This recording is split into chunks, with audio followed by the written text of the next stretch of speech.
Rock bottom, ladies and gentlemen. The Dallas Mavericks, the 2022-2023 Dallas Mavericks are at rock bottom. I'm not at rock bottom yet, personally. I'm teetering on it, but I'm not quite there yet. This Dallas Mavericks team, they are there. They are fully there. It's been every other loss has been, this is the absolute lowest. Like, we can't get much lower than this. But last night's loss to the Hornets, that was pretty much it. That has to be the absolute lowest point. Like, them going lower this season is impossible because if they continue to lose games, in my opinion, that's a good thing for the future outlook of the team because at this point, I want them to shut guys down. I want them to mail this season in. Let's go ahead and get a top 10 draft pick and let's move forward with the franchise, right? Because I genuinely don't know where the direction is headed, but last night's loss to the Hornets was just brutal. And I wanted to do like a little fireside chat here, okay? My computer's messed up. That's why I'm doing a video like this. Plus, I've been kind of wanting to do almost like daily videos, like in the morning, recapping stuff from the night before. And this just feels like the perfect time because the Mavericks are, if not the topic of conversation last night and today, they are one of the main topics of conversation across the NBA fandom, right? For a lot of different reasons. We're going to get into that because the discourse surrounding this team is terrible. I have to respond to some things naturally, and I just want to talk about this team as a whole. So the game last night was absolutely awful. They got booed at a certain point. Very rarely do you see, there's some fan bases like Boston, Philly, they'll boo. Like New York, they'll boo their guys. It's not LA, they'll boo. It rarely ever happens in Dallas, and that's just because I have a theory about the American Airlines Center crowd that I'm not going to get into because I don't want to offend anybody. But yeah, I don't. It's a good crowd sometimes, but mainly the people there, unless it's like a playoff game or a huge game, it's a certain type of crowd, right? But anyways, they get booed. I think it was worth it. I think it was deserving. They look like utter trash. I don't know how that's the energy, how that's the effort level you put out there early in the game in a must-win game. Okay, this is right after a game against the Warriors, which you lost. A tough loss. You didn't play horribly, but a tough loss in a game that was absolutely must-win. And that puts you in a point where every game from here on out is an absolute must-win if you're trying to make the play-in tournament. And they lose to the Hornets, man. The Charlotte Hornets, who are already one of the worst teams in basketball, but they were without Terry Rozier. They were without LaMelo Ball, obviously. They were without Kelly Oubre. They were missing somebody else. I forgot who. But the Mavericks were a 16-point favorite. 16-point favorite, and they lost. That is fucking unbelievable, man. That is irrehensible. Like, that is so terrible. I hope the audio sounds fine, by the way. I'm recording this directly into my iPhone, and I'm posting it. There's no editing going on, okay? So I usually have a noise gate on, so there's no noise gate on. Anytime there's no noise gate, I'm very self-conscious that I'm going to sound like Marv Albert in The Bubble. I'm going to be like, Luka Doncic, he had a good game. So I hope I don't sound like that, okay? Anyways, where the fuck do we even start, okay? I want to start with some of the discourse that happened after the game because that's really the main thing. I don't want to talk about the Mavericks as a team performance-wise. There's nothing to say anymore, okay? No team in NBA history has won like this where they don't play defense and they don't rebound. And it's funny because last night, they actually out-rebounded the Hornets and they actually outscored the Hornets in the paint. So usually you hear that say, you're like, okay, the Mavericks won. No, they ended up losing because they couldn't shoot the three ball to save their lives. So this is just not a recipe for success. We've been knowing this. This is a big reason why, if you go back to my trade deadline stream, why I was so disappointed the Mavericks didn't do anything. I was trying not to be upset because I know they made the huge all-in trade for Kyrie Irving. And I was saying in the weeks leading up to the trade deadline when the Mavericks were faltering, I was like, you know what? Let me wait until the trade deadline to see what they do. I want to see how they view themselves as a team. Because if they make a big all-in trade, okay, then I know I'll get my hopes up. But if they kind of sell some pieces off or don't really do anything, then I know they know they're a middling team that's going to try to figure it out in the offseason, and I'll set my expectations from there. But they made the big all-in trade for Kyrie Irving. I got really amped up, really excited. Oh, my God, they're going for it. Like, you don't make this trade unless you're going for it. Obviously, if you feel like you can re-sign Kyrie Irving, there's some, it's a good trade for the future as well because now you have Kyrie Irving and Luka Doncic to build off of. That's fantastic. And I am still excited about that, by the way. But, you're still going for it this year. And then they did nothing else. They didn't address any of their legitimate weaknesses, which was rebounding and defense. And that's why I was so disappointed in that trade deadline stream. The Mavericks didn't do anything because it was like this weird mixed signaling. And then now we have this, where this team is constantly losing games because the book is out, man. Attack the paint, crash the glass. You have a very good chance of winning, especially if the Mavericks aren't shooting at like a historic clip offensively. That's really feels like the only time the Mavericks win at this point is when they are just going fucking nuts offensively, right? Shooting and just Luka and Kyrie putting together masterful performances. And anytime they don't do that, they lose, it feels like. Where am I headed? That's why I was so disappointed, right? And that's why I needed to set my expectations according to what they're doing at the trade deadline. And now here we are, and people are saying that the reason the Mavericks are faltering is because of the Kyrie trade. I've been seeing that inside of like Mavs fandom circles, by the way, on Mavs Twitter, Mavs Reddit. People are like blaming the Kyrie Irving trade for everything. And I got to say, the people, especially outside people, national media people who are saying this is all Kyrie's fault, you just outed yourself. Congrats. You just exposed yourself. You have not watched the Dallas Mavericks this season. And hey, that's all right. I can't say I blame you. In fact, I'm jealous of you.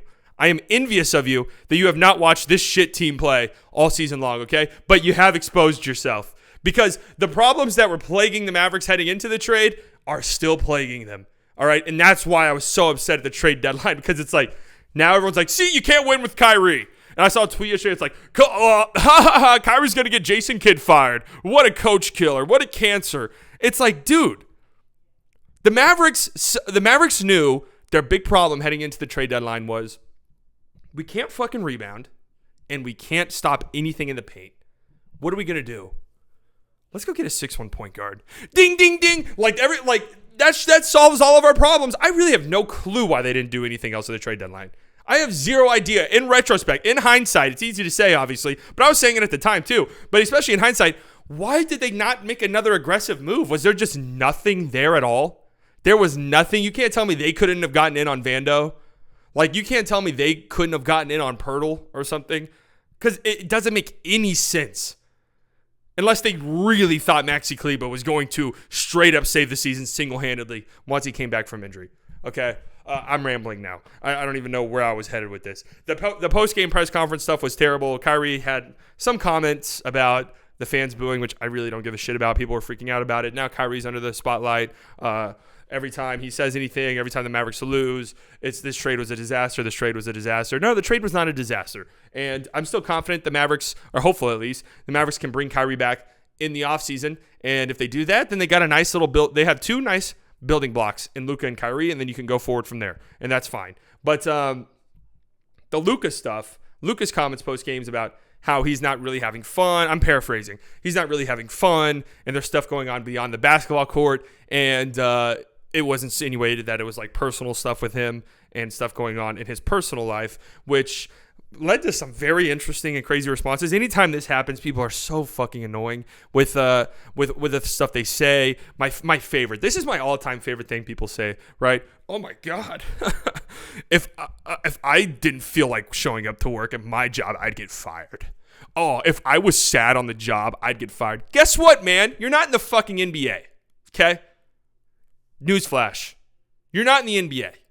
And you're not Luka Doncic. And you're damn sure not as good as your job as Luka Doncic is at his. Okay? Just letting you know that. And also, by the way, I wish we lived in a world where if you didn't feel like showing up to work, you didn't have to. Okay? We should all strive. You know what? Athletes should be a beacon of hope where it's like, man, look at them. They're advocates. They're actually advocates for the proletariat, because they're saying, hey guys, if you need a mental health break, go ahead and take one. We should all be looking up to athletes for that. But anyways, people were being so fucking annoying about Luka saying that. There was one like Warriors podcaster or something. I don't know who the hell he was, but he tweeted something like, "Oh, Luka, you think you got a lot of stuff going on? Andrew Wiggins has been out for 6 weeks." Okay. I don't even know what you're trying to say. But two, who asked? No offense. I hope everything gets worked out with Andrew Wiggins. That's a situation that I feel sad about. But what does Andrew Wiggins have to do with any of this? I'm very confused. Shout out to Taco on the channel. He's a big Andrew Wiggins supporter. Hopefully Andrew Wiggins comes back soon, and hopefully everything gets sorted out. And hopefully everything gets sorted out with Luka, because it's been very obvious that things have not been right. I've been saying it all season long. And if there is something going on behind the scenes and there's something we don't know about, and, he just has a lot on his mind and his mental state's just not really locked in. That actually makes a lot of sense. It really does. And I can sympathize with that. I know, I understand. I know what that feels like, right? As an NBA player, I get how that feels. No, I'm just kidding. But I know when, shit's going on and your brain just can't stop thinking about certain things. It's impossible to focus on anything else. It really is. So I'm hoping whatever it is behind the scenes with Luka gets resolved, and hopefully, coming into next season, he's more, he's more locked in and ready to go. I really hope so. But that brings me to another thing with Luka, by the way, who I thought played well last night. I really have no complaints with how Luka played last night. But I'm worried about him. I'm worried about this summer with Luka Doncic. FIBA World Cup of basketball coming around. He's going to play in it, obviously, for Slovenia. If this is such a tough conversation, because I think international players, they want to play in international tournaments. I think that's awesome. I think that's great. I think they should 100% be allowed to do that. But when a player has had nagging injuries the whole entire season, has really just kind of struggled to get healthy, has, kind of struggled to stay in shape, has kind of struggled at times to come into the season in shape, it's hard for a franchise who's paying that person $50 million a year to not want to step in and be like, hey, maybe we don't go overseas this summer. Maybe we keep it here, we rehab, we make sure your body's 100% right for the grueling season next year, and we make sure everything's good to go. Because last year, we had a World Cup, right? Or what was it last year? Eurobasket. We had Eurobasket, a deep playoff run, followed by Eurobasket, followed by the season starting very shortly after, right? Now you're going to have, this year, you're going to have the Olympics were the summer before that, right? Keep that in mind. This year you have the World Cup of basketball, and then next year you have the Olympics again. So at a certain point, it's like, I don't know how you can continuously send Luka, especially if he's hobbled, especially if he's dealing with injuries, especially if, there's been some concerns with him being in, proper conditioning for a full 82 games, right? And a lot of that has to do with wear and tear. I don't know how you can continuously send him to these incredibly competitive, incredibly tense, and incredibly high-stress minutes overseas in these international competitions. It's a really difficult spot for a franchise to be in. I'm not saying I want Luka to not play in them. I do want Luka to play in them, but I wish it was under different circumstances. Like, I wish he was healthy. If he were healthy, we're having a different conversation. But the fact that he's not, it makes me really concerned about him going and playing in Eurobasket this summer and not really having, 3, 4, 5 months to just kind of chill, right? Obviously work out, obviously, do everything you need to do, but not play in super high stress, super intense minutes in a very, very, very, very competitive setting. That's just how I feel about that. I'm really rambling at this point, as you guys can tell, because I just felt like talking about the Mavericks, so I just hit record on my phone. So that's how I feel about that. I tweeted out yesterday after the game that this was the least fun I've had as a fan at any season I can remember, and I still stand by that. I know there's been very disappointing outcomes, right? 2007, I remember that very vividly, right? Getting swept by the Warriors, I was so sad. I was so upset. I was 11 years old. I probably cried. 2006, obviously incredibly upsetting. There were some of the post-2011 Dirk years that were just very underwhelming, the Rondo year. But from game 1 to game 82, I don't know if there's been a team that has just had me like this. Just so frustrating, night in and night out. And the problem is they string you along a little bit, right? Like, Luka's on the team. Kyrie's on the team. That alone builds up your hopes and your dreams to a level they probably shouldn't be at, right? Just for them to come crashing down pretty much every other night. And you had even the highs, the happy moments from this season have been so fleeting. You had the 6-game winning streak, the 7-game winning streak, the longest winning streak since 2011. And then all it took was one person to be like, they've beaten the shittiest teams in the league over the stretch, and it's required a miraculous Luka Doncic, one of the greatest months we've seen out of him in order to get these wins. And you're like, oh, yeah, I guess that's kind of true. And then everything just kind of falls apart afterwards because Luka hurts his heel and he's not the same afterwards. And the Mavericks, who are desperately reliant on him going the fuck off every single game to even have a chance to win, are now in deep jeopardy because he's not healthy. So, yeah, that's where I'm at. This is rock bottom for this team this year. It's over. It's Jover. It's Luka over. Let's shut it down, okay?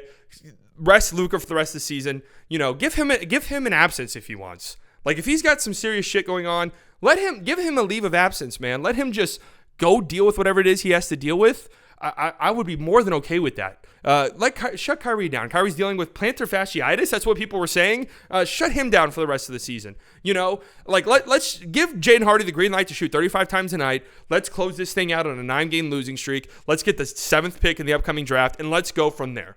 Okay, that's the best outcome for this team. Making the play-in tournament just for the Timberwolves to beat them in the 9-10 matchup. That is not something I want. That's not something any of you should want. Okay, just for the long-term outlook of this team. I get, Luka and Kyrie. And by the way, let me just say this: if you're a fan who's still like, you know what, get Luka and Kyrie in the playoffs, man. Anything can happen. One, I applaud you. Seriously, that is incredible. I wish I was you. I really do. But also, I'm really trying to reason with you because you're setting yourself up, and it's best if you just accept what's happening. It just is. Okay. I had people in my chat after the Warriors game who was like, oh, man, it was actually a pretty good loss. What? What are we talking about? In terms of tanking, if you're a team tank, yeah, I guess it was actually a pretty good loss. But if you're like, this team should be competitive, what are we saying? Hopefully next year's better. Hopefully we have a center. Dwight Powell, God bless the guy. If Dwight Powell's a starting center opening night next season, I don't know. You guys might not hear from me. I'm being